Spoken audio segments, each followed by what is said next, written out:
بسم الله الرحمن الرحیم. دوستان عزیز، استاد عزیز رحمت الله نوروز بنیانگذار بنیاد قمر در کنار است. سوالاتی را که از محتوا و لابلای کامنت ها ما دریافت کردیم و مهم و حیاتی است که باید بله جواب گفته شود. امروز خود استاد که مؤسس و بنیانگذار بنیاد قمر است ما طرح میکنم و ایشان جواب خواهد گفتن.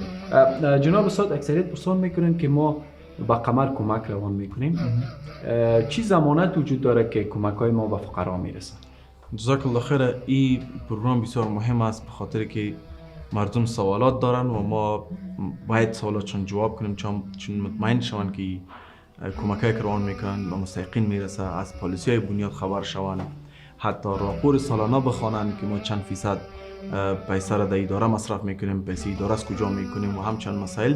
این حقشان است و هیچ کس به سری سوالات خفه نشوه و هر کس به جرأت داشته باشه که سوالات پرسان کنه. ما خوش میشیم به خاطر که بهتر است که ما را مردم در این دنیا سوال کنن، ما جوابگوی باشیم، نزد که الله سبحانه و تعالی روز آخرت ما را سوال کنه و جواب نداشته باشیم. این سوال بسیار خوب است. بنیاد قمر یک بنیاد خیریه، بنیاد غیر سیاسی و بدون کدام پارتی و چی کار میکنه و یک کسی که پیسه روان میکنه او پیسهش دایرکت دمو پروژه مصرف میشه. ما به مصارفات اداری از 3 منبع امکانات داریم که الحمدلله از اون مصارفات اداری پیش میره.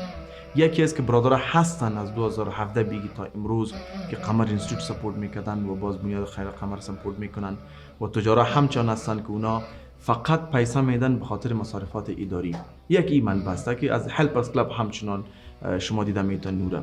دویم منبعش ما پروژه دیگه ارگانا را هم تطبیق میکنیم. اونا در امریکا هستند، در کانادا هستند، اونا پروژه را از یون میگیرن و ما در افغانستان باشن تطبیق میکنیم که ماشاءالله ارگان اسلامی، ارگان کل جهان اونا رو مشناسه، 40 سال 50 سال در فعالیت هستند و از اونا به خاطر تطبیق کردن پروژه 5% 7% ما مصارفات اداری رو میگیریم و اون مصارفات همیشه میتونه که مصارف اداری ما رو کاور کنه.